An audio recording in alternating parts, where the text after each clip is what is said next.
Good evening, fellow Toastmasters and guests. Welcome to Anshuman 101. It was a hot Thursday afternoon when I got here in April 1992 and I took my first breath. Science says that babies cry when they take their first breath. I think I was crying because of how hot it was. The woman who gave birth to me, much like the women who gave birth to all of you lovely people, is the best cook in the world, and the man she married is a super intelligent engineer turned businessman. 2 years later, they gave me a younger brother and called him Rishi. And my father gave him one mission in life. He said, "Beta Rishi, make sure that Anshuman can never find the remote control of our only TV. Be as creative as you can. Hide it inside the microwave, hide it above the refrigerator, hide it under the kitchen stove. Make sure he never finds it." And boy, has he lived up to that mission statement. Back in school, I was never academically inclined. I was your typical backbencher for when they let me stay in class, that is. I used to get into trouble using my own creativity. I used to make well-intervaled announcements stating that the teacher was absent and that the whole class had to move to the library. That ruckus took a while to solve and we missed the class. I usually did that before the maths class.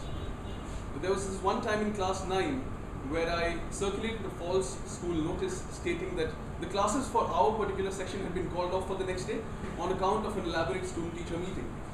So, I mean, teachers, if you're watching this on YouTube, I'm very sorry for the mass bunk that happened in 2006. Moving on.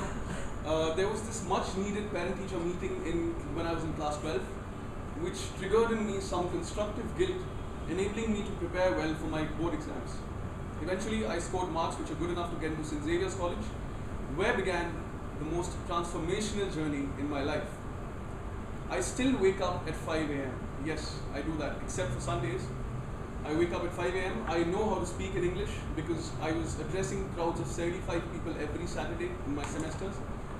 I can hold my views and opinions in front of 1 million people without being nervous. I think that's my biggest takeaway from St. Xavier's. I walked out a disciplined, composed, and confident individual. My newfound confidence, however, was put to test when I joined my first job as an advertising salesman. It took me about 100 no's, including one from our president, Mr. Kunal Kabrai, in 2014, to get my first work order for a full-page advertisement in the T2 newspaper. A salesman's first work order is as unforgettable as his first kiss. Moving on, I kept getting better at sales, and eventually, after a year, I made the shift to my family business. We are distributors of industrial spares and services.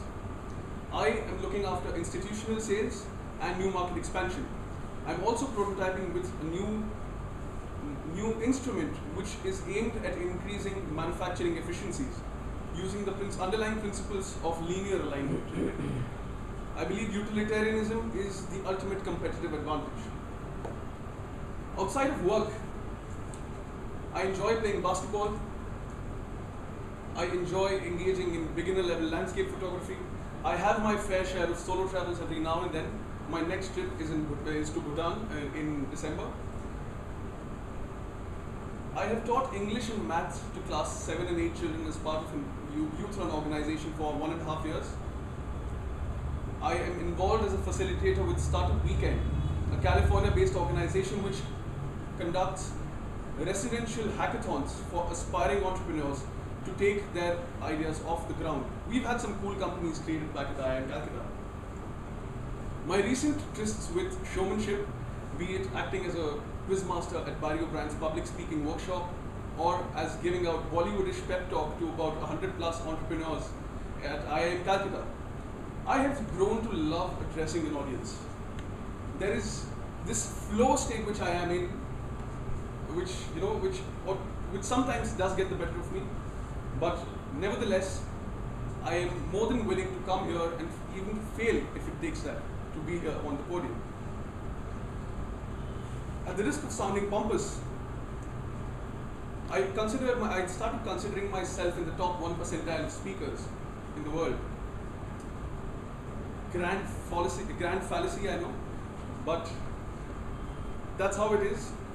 It took me a few weeks to try to get the perfect ice-breaking speech, only to realize later on that there can be no perfect speech. And with that, I decided to avoid, to abandon the path to perfection at the milestone of excellence. And I tried my best to come as close to it as possible. If you think I've managed to break enough ice with my first speech, let's do an on the rocks routine downstairs after the meeting. Thank you guys. Thank you.